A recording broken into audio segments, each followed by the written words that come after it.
Salut tout le monde, c'est Isma, j'espère que vous allez bien. On se retrouve aujourd'hui pour une nouvelle vidéo. Dans cette vidéo, beaucoup de belles choses à dire. On commencera par la victoire face à Karabag en Azerbaïdjan qui fait plaisir, 4-1. Puis on enchaînera avec des infos mercato, des infos sur Pierre Sage et d'autres infos, par exemple le trophée The Best de la FIFA avec des Lyonnaises qui ont été nommées. Donc une vidéo avec beaucoup de bonnes nouvelles, pas de mauvaises nouvelles. Ça fait longtemps les gars, ça fait longtemps.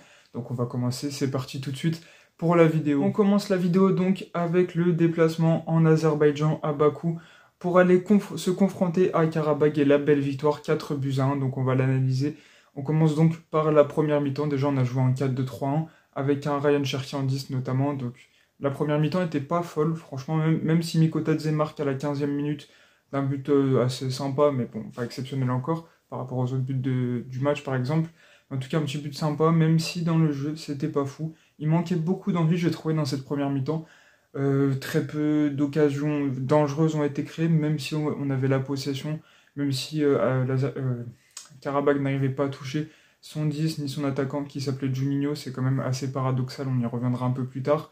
Il n'arrivait pas à toucher ses attaquants, donc ce qui nous permettait de poser quand même notre jeu, d'avoir la possession et d'essayer d'être dangereux, même si ce n'a pas été trop le cas.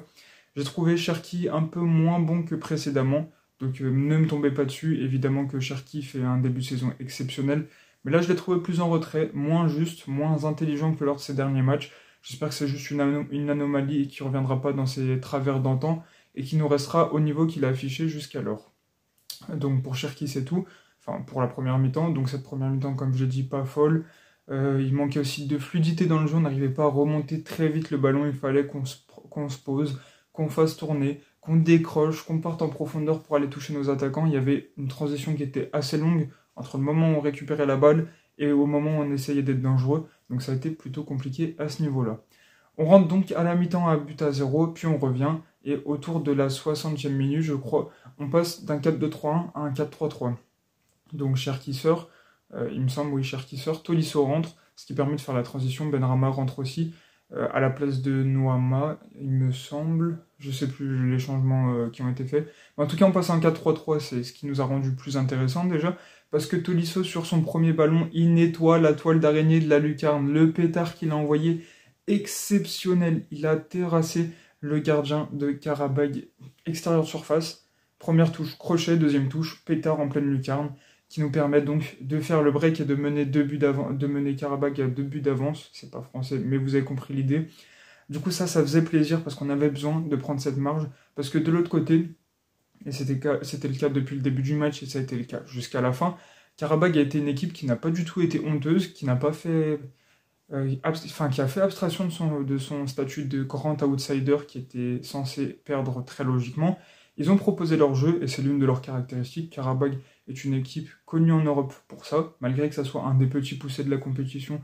Ils savent jouer, ils savent mettre en place leur jeu et être dangereux, ce qui fait que par phase, ils ont eu la possession et on était en bloc bas sur quelques dizaines de minutes dans le match pour essayer de défendre, ce qui a été plutôt bien fait par Lucas Perry, surtout. La charnière n'a pas été très très bonne, je ne vais pas vous mentir. Omari et Galet Tachar, bon après Omari joue très peu, Galet Tachar n'est jamais associé à Omari, donc il y a un manque d'automatisme criant. Donc ça, on peut le mettre aussi en partie là-dessus, mais on peut aussi faire part du manque de qualité de ces deux joueurs, même si je suis d'avis de laisser un peu de temps à Omari, même si Galet Tachar peut être un bon remplaçant, comme il l'a fait, mais en tout cas ça ne devrait pas être les deux titulaires de notre charnière jusqu'à la fin de l'année. Ça, on y reviendra pour Lucas Perry. Mais bref, la rentrée de Tolisso, le but de Tolisso. Donc là, Karabag, qui a joué son jeu jusqu'à présent, a encore plus envie de jouer son jeu parce que eux, leur objectif, c'est de revenir. Leur but, c'est de marquer pour, pourquoi pas, tenter d'aller égaliser plus tard. Donc c'est ce qu'ils veulent faire. Donc c'est là qu'ils ont repris le ballon.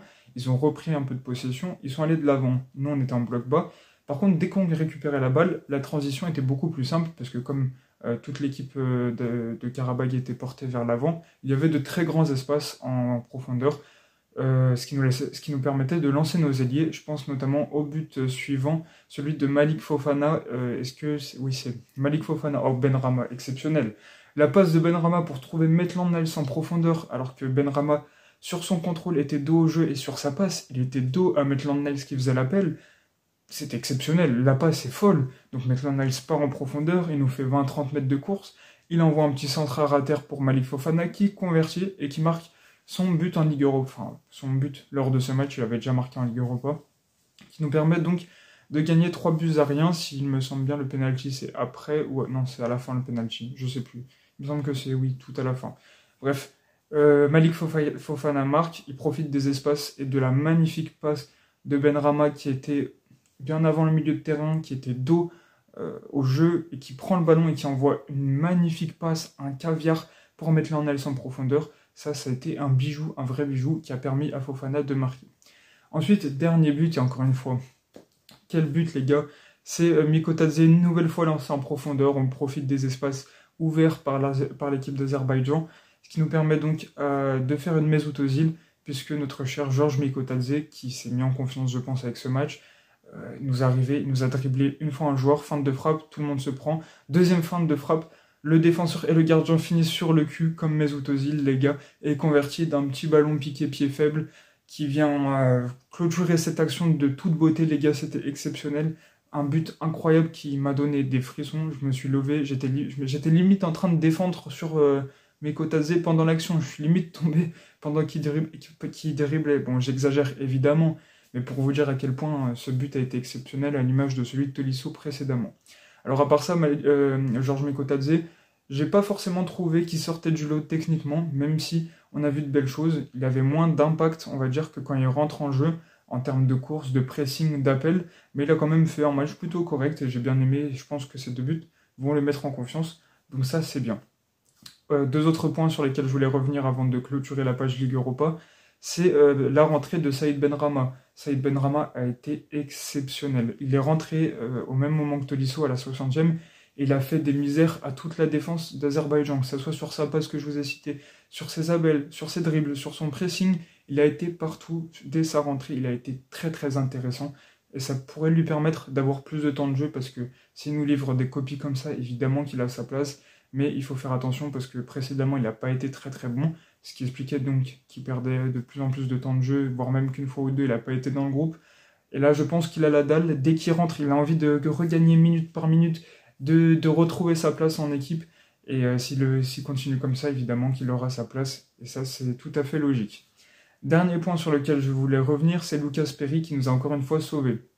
Alors certes, on a pris un penalty un peu tout con, donc le penalty déjà je suis pas sûr qu'il y avait faute de Maitland-Niles qui a été un peu en dessous d'habitude, mais c'est pas non plus, il n'a pas fait un match, c'était pas une purge son match, mais le penalty rebondit sur le poteau, rebondit sur Lucas Perry et rentre. Alors, même moi, je souris, je vais pas vous mentir. Bon, il n'est pas très incident, enfin, il provoque pas trop de conséquences, mis à part un but de plus au goal average qui nous est enlevé. Mais c'est pas si grave parce qu'on menait 4-0, c'était assez drôle. Le but a été accordé à Lucas Perry contre son camp. Ce n'est pas Juninho qui l'a marqué, ça aurait été très paradoxal que Juninho marque un but contre l'OL. Il y avait Benzia qui est revenu aussi, enfin, qui a rejoué contre l'Olympique Lyonnais, ancien milieu de terrain offensif de l'OL. Dans les années précédentes, on va dire, il a retrouvé Toto, pas du tout. Coco Tolisso, j'ai fait un mix, bref, on s'en fout. Alex Lacazette, il a revu ses anciens potes, donc ça faisait plaisir aussi. Du coup, Lucas Perry, mis à part ce but gag, il a été très très très bon, il a été de partout à la relance, encore une fois exceptionnel, il va toucher à l'autre bout du terrain, à la main comme au pied. Je le répète à chaque vidéo, j'ai l'impression, mais c'est choquant tellement c'est fort. Et sur sa ligne, il a été tout bonnement exceptionnel, il a été de partout, parce que Qarabağ a été quand même très dangereux sur pas mal de séquences. Donc voilà, bravo à Lucas Perry, bravo à toute l'équipe qui se rassure, qui prend de la confiance, et qui se remet bien au classement de la Ligue Europa. On est 7ème à 10 points, donc on est qualifié limite, enfin presque sûr, c'est sûr à 90%, 99% qu'on est qualifié pour les barrages, il fallait environ 9 points. Et il va falloir aller chercher encore 7 points pour aller chercher la qualification dans le top 8. Donc ce ne sera pas facile pour le moment. On est, je l'ai dit, 7ème à 3 points de la tête, sachant qu'il y a beaucoup d'équipes à 10 points qui sont derrière nous aussi. Donc ça ne va pas être simple. On va jouer à Francfort devant nos supporters, mais avec la présence des leurs également, ce ne sera pas facile devant un Francfort en forme. Il va falloir performer. Et si on peut gagner ce match, évidemment qu'on le gagnera. Enfin, si on a les capacités et qu'on le gagne, ce sera exceptionnel parce que vraiment, il faudra aller chercher les points. Parce que pour la qualification en 8ème directement, ce ne sera pas simple. Et il va falloir y aller, je pense. Voilà pour ça, voilà pour la Ligue Europa. On va enchaîner avec d'autres petites infos qu'elle soit Mercato, qu'elle soit Pierre Sage, qu'elle soit The Best, qu'elle soit OL Nice tout à l'heure les gars. Donc on en parlera, c'est parti pour la suite de la vidéo. On enchaîne donc avec les infos Mercato les gars, c'est un défenseur prometteur les gars, c'est Vince Ozuji qui joue au Kalmar FF en Suède, les gars, petite équipe suédoise. C'est un défenseur central nigérien de 18 ans, très prometteur. Et il est sur les tablettes de l'Olympique Lyonnais, pas cet hiver puisqu'on ne peut pas recruter. Mais pour l'été prochain, il faut savoir que Chelsea est aussi dessus, qu'il y a de la concurrence, mais que ce défenseur est plutôt prometteur et qui pourrait, pourquoi pas, rejoindre l'Olympique Lyonnais, qui se spécialise de plus en plus dans ces réseaux d'Europe du Nord, d'Europe de l'Est, pour trouver de bonnes pépites. Je pense à Gift Orban, malheureusement, qui n'a pas prouvé. Non, Gift Orban, ça venait de Belgique. Je sais même plus, mais il y a des gens qui venaient... Bref, on se comprend, on se spécialise un peu plus dans les réseaux Europe du Nord, Europe de l'Est, dans des championnats mineurs, et ça peut porter ses fruits. Ça porte ses fruits dans d'autres clubs.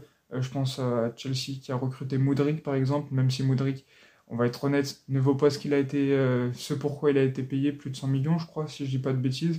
Mais c'est le Chelsea qui achète à de très bons prix ses joueurs. Mais en tout cas, il y a de belles pépites dans ces championnats. Donc si on peut faire marcher nos réseaux et les acheter, ce serait parfait. Autre info mercato, les gars, c'est un départ cette fois-ci qui est très sûrement acté. C'est celui de Flo Sanchez. On avait dit qu'il allait partir de l'OL.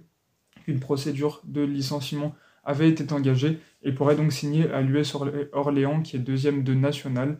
Et donc il pourrait signer jusqu'en 2026, petite info. Bonne continuation à Flo Sanchez, talent de la formation lyonnaise qui n'a jamais su confirmer, mais qui doit malheureusement s'en aller, et ça fait du bien, ça libère un salaire, même s'il est quand même très petit.